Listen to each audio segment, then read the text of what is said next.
तो आप में कुछ कर गुजरने का मतदार, मुझे पूरी उम्मीद है कि हम और आप कभी कभी जेल में मिलेंगे। जैसे सहारनपुर के हमारे साथी हैं, सब लोग सुविधा संपन्न भी हैं, ताकतवर भी हैं, हौसले वाले भी हैं, राष्ट्रवादी भी हैं, देश की सेवा वाले भी हैं। रख हौसला वो मंजर भी आएगा, प्यासे के पास समंदर भी आएगा। अभी हमारे साथ में सरदना विधायक अतुल प्रधान जी है और उन पर ये बात सटीक बैठती है, पूरी की पूरी। अगर इस बात का पूरा खुलासा किया जाए, ये बात उनके ऊपर फिट बैठती है। अभी आज आप कुंजा बहादुरपुर से आ रहे हैं और ग्वालियर की घटना का पता ही है, राजस्थान में हुआ था उसका पता ही है। सहारनपुर में भी पूरा टॉर्चर किया गया, मेरे ऊपर भी केस लगा दिया था पत्रकार होने के बावजूद भी। मेरे पिताजी और मेरे पर दोनों के ऊपर, कोई पत्रकार ऐसा नहीं है शामली का, कोई और व्यक्ति ऐसा नहीं है जिनके ऊपर केस लगाया हो, मेरे पिताजी और मैं, क्योंकि मैं भी गुर्जर समाज से हूँ। तो अब आपको क्या लगता है, क्या गुर्जर समाज इसी तरीके से लड़ाई लड़ता रहेगा कोर्टों में? पृथ्वीराज चौहान मूवी को लेकर अब फिर ग्वालियर में कोर्ट में खड़ा हो गया है, फिर ही कोई उसकी बात होगी, फिर केस लड़े जाएंगे। क्या केवल मात्र यही काम रह गया गुर्जर समाज के लिए, लड़ाई लड़ना 1824 से अब तक? नहीं, देखो हमारा एक कहना आपको है, सबसे पहले तो आपको शुभकामनाएं कि मुकदमा आपके ऊपर लगा। तो ये लोकतंत्र में ऐसी चीज़ है मुकदमा, इसको आप अगर ना लगता तो कहाँ बोल पाते। तो लगाया पूरी ज़िंदगी, इसका उदाहरण आप कहते रहेंगे, देते रहेंगे। तो ये भी एक खूबसूरती है लोकतंत्र की कि आप अगर अपने हक के लिए लड़ाई लड़ते हैं, उसमें सरकारें आप पर मुकदमा दर्ज करती हैं, तो आपको इससे ज़्यादा परेशान विचलित होने की ज़रूरत नहीं है। ये समझ लिया आपका गहना है, और इस गहने को लेकर आप जिस तरीके से शरीर पर गहना डालकर कोई आदमी चैन पहनता है, कोई अंगूठी पहनता है और दिखाता है कि भाई मैं ये चीज़ पहन रखी है, तो आप समझ लिया आपने ये मुकदमा जो आप पर आपके पिताजी को बुलाया, आपके लिए गहने का काम करेगा। आप जहाँ जाओगे ये मुकदमा आपसे पहले वहाँ पर पहुँच जाएगा।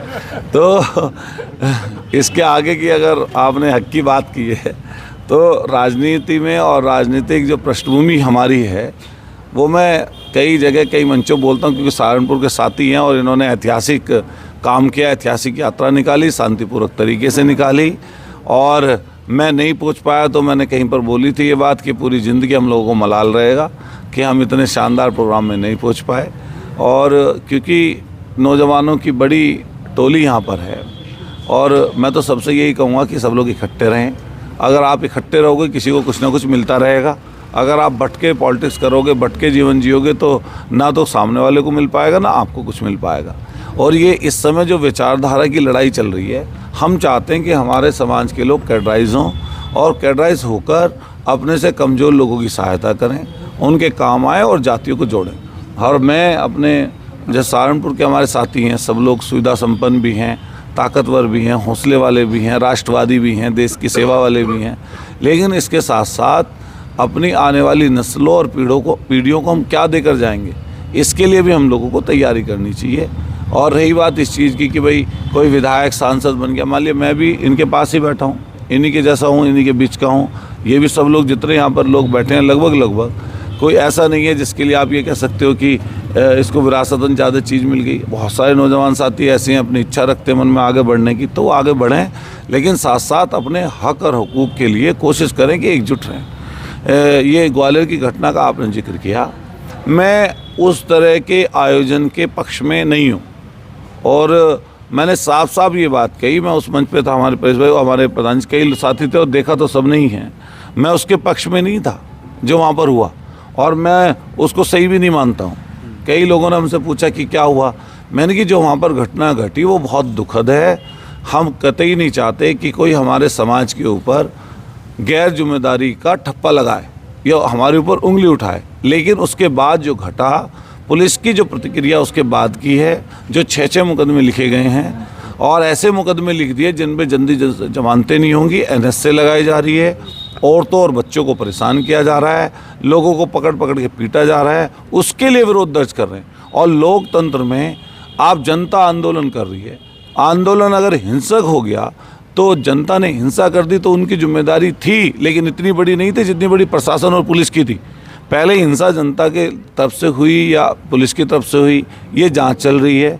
लेकिन इसके बाद पुलिस वालों ने जो तांडव किया, गाड़ियां फोड़ दी, मोटरसाइकिलें तोड़ दी, बुजुर्गों को पीटा, ट्रैक्टर तोड़ दिए, उन्हें सीज कर दिया, उसके बाद महिलाओं को पकड़ा, थाने में पकड़ पकड़ के पीटा, तो ये कानून कहता है क्या कानून जब आप बराबरी की बात करते नहीं करते? आदरणीय प्रधानमंत्री जी कल गए थे ग्वालियर में, उन्होंने जात की बात कही हम तो कहना चाहते हैं जिनको आप लोगों ने वहाँ पर ताकत दे रखी है, पद और ओहदे दे रखे हैं, चाहे वो आपके ऑफिसर्स हों, चाहे उसके साथ साथ राजनीतिक लोग हों, और उनसे कम से कम एक बात अगर मन से भी नहीं कह पाए थे आदरणीय प्रधानमंत्री जी, बाद में कह जाते कि भाई इतना प्रताड़ित क्यों किया जा रहा है किस समाज को।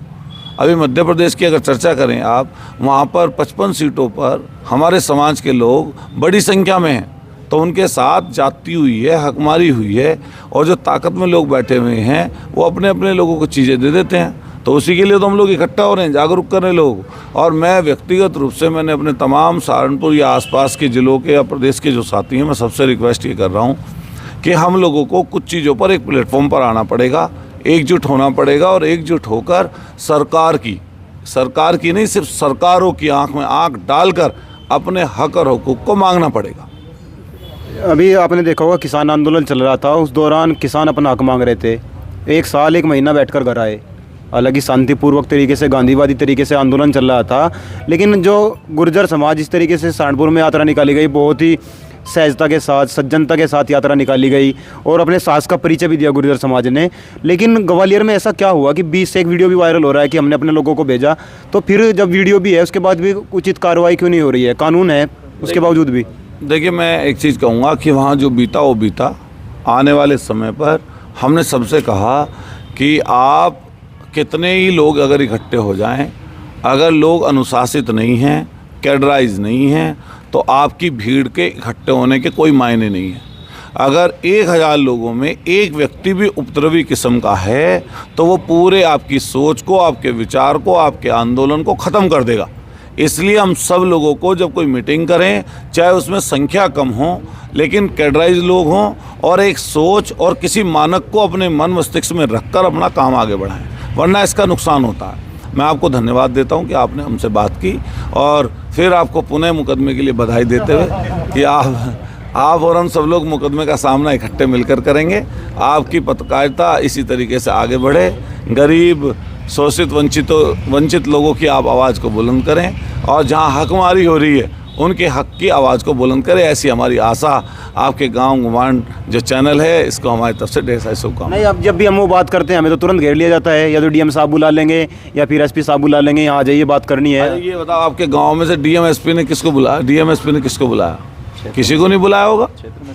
तो जब आपको बुलाया तो इससे आप विशेष व्यक्ति हो, और जो विशेष व्यक्ति होते हैं वही तरक्की करते हैं, जिनमें कुछ अलग से कुछ उमंग हो, कुछ जोश हो, कुछ कर गुजरने का क्या नाम मुद्दा हो। तो आप में कुछ कर गुजरने का मुद्दा है, और मुझे पूरी उम्मीद है कि हम और आप कभी कभी जेल में मिलेंगे। बहुत बहुत धन्यवाद आपका, आपने हमें समय दिया, और हम कोशिश करेंगे, जैसा प्रधान जी ने कहा है कि दलित, शोषित, पीड़ित, अल्पसंख्यक महिलाओं की आवाज़ को उठाने की, किसान मजदूर की आवाज़ को उठाने की, और लगातार कोशिश भी जारी है।